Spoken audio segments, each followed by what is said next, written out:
आजकल दुनिया के कई कोनों में ना एक नई लहर उठ रही है। एक ऐसी भावना जो देशों की सीमाओं, उनकी राजनीति और समाज को आप कह सकते हैं नए सिरे से गढ़ रही है। तो आज हम इसी ग्लोबल ट्रेंड की पड़ताल करेंगे। मतलब अप्रवासन के खिलाफ ये जो आवाजें तेज हो रही हैं, उन्हें समझने की कोशिश करेंगे। अच्छा, इस बहस की गर्मी को महसूस करना है ना, तो इटली की प्रधानमंत्री जॉर्जिया मेलोनी के इस बयान पर जरा गौर कीजिए। ये सिर्फ एक पॉलिटिकल स्टेटमेंट नहीं है।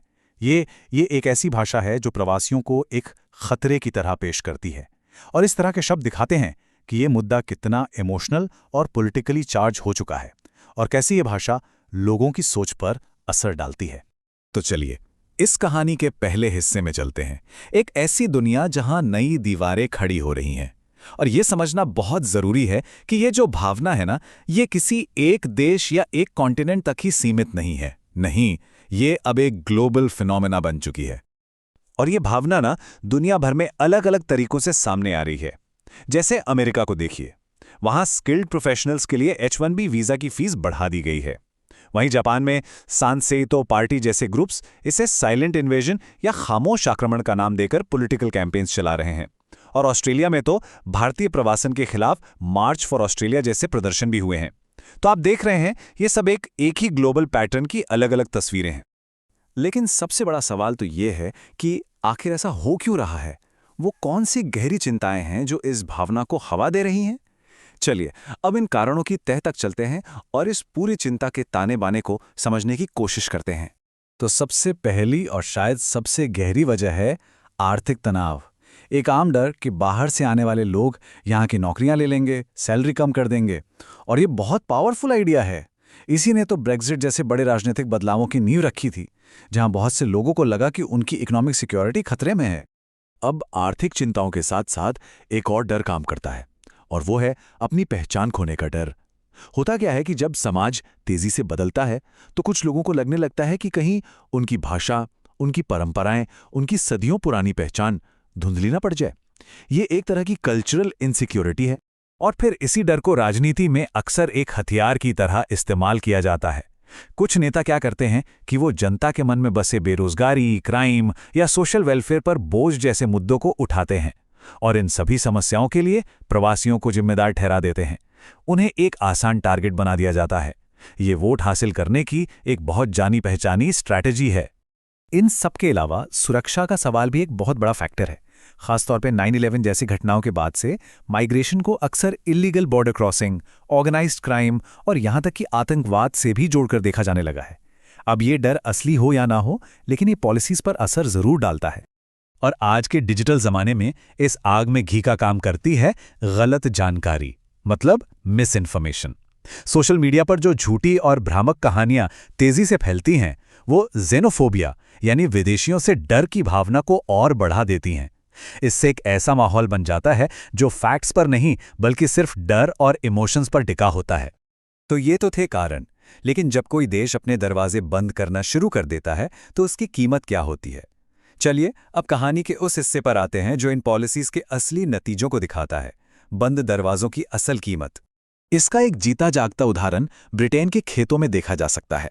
ब्रेक्सिट से पहले वहां फसल काटने के लिए आसानी से मजदूर मिल जाते थे, लेकिन ब्रेक्सिट के बाद किसानों को लेबर की इतनी भारी कमी का सामना करना पड़ा कि फसलें खेतों में ही सड़ने लगीं।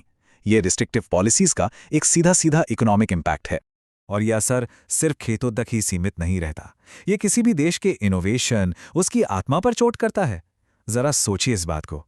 अमेरिका के 55% बिलियन डॉलर स्टार्टअप्स की नींव किसी न किसी इमिग्रेंट ने रखी है। तो जब आप स्किल्ड लोगों के लिए रास्ते बंद करते हैं, तो जाहिर है नई खोज और इकोनॉमिक ग्रोथ की रफ्तार भी धीमी पड़ जाती है। देखिए, कई डेवलप्ड देश एक और बड़ी चुनौती से जूझ रहे हैं। उनकी अपनी आबादी बूढ़ी हो रही है और काम करने वालों की संख्या घट रही है। इसे डिपेंडेंसी रेशियो की चुनौती कहते हैं। अब ऐसे में एंटी इमिग्रेशन पॉलिसीज इस प्रॉब्लम को और भी ज्यादा बढ़ा देती हैं, क्योंकि तब कम टैक्स देने वालों पर एक बड़ी रिटायर्ड आबादी का बोझ आ जाता है। तो इस बदलते हुए ग्लोबल माहौल में भारत जैसे देश के लिए इसके क्या मायने हैं, जिसका दुनिया भर में इतना बड़ा डायस्पोरा, इतना बड़ा प्रवासी समुदाय है? चलिए, अब इस कहानी को भारत के नजरिए से देखते हैं कि वो इन ग्लोबल लहरों का सामना कैसे कर रहा है। भारत की जो रिस्पॉन्स स्ट्रैटेजी है, वो मल्टी प्रोंग्ड है। मतलब उसके कई पहलू हैं। पहला तो है डिप्लोमेटिक लेवल पर बातचीत, ताकि होस्ट कंट्रीज में अपने नागरिकों के हितों को सुरक्षित रखा जा सके। दूसरा, दुनिया भर में फैले भारतीय समुदाय के पॉजिटिव कंट्रीब्यूशन को हाईलाइट करना।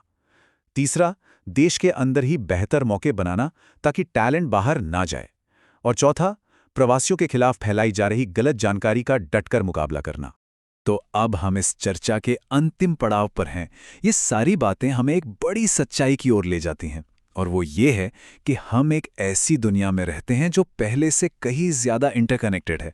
तो आइए देखते हैं कि हमारे इस जुड़े हुए भविष्य के लिए इसका आखिर मतलब क्या है। इस कॉन्टेक्स्ट में डायस्पोरा शब्द बहुत जरूरी हो जाता है। इसका सीधा सा मतलब है वो लोग जो अपने मूल वतन से दूर कहीं और बसे हैं। और भारत का डायस्पोरा दुनिया के सबसे बड़े समुदायों में से एक है। इसीलिए दुनिया के किसी भी कोने में प्रवासियों के लिए बदलती भावना भारत के लिए एक घरेलू चिंता का विषय बन जाती है। और ये सब हमें एक अंतिम सवाल पर लाकर खड़ा कर देता है।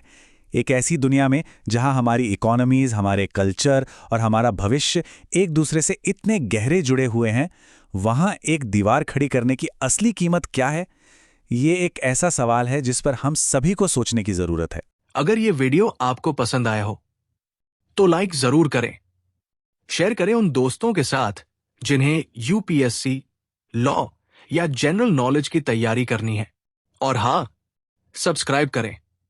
आप अपने सुझाव या सवाल नीचे कमेंट में लिख सकते हैं। यूपीएससी एंड कॉम्पिटिटिव एग्जाम की गाइडेंस या मेंटरशिप के लिए संपर्क करें। Our contact information is given in description. धन्यवाद। मैं हूं कृणाल ठाकुर। मिलते हैं अगले भाग में। जय हिंद।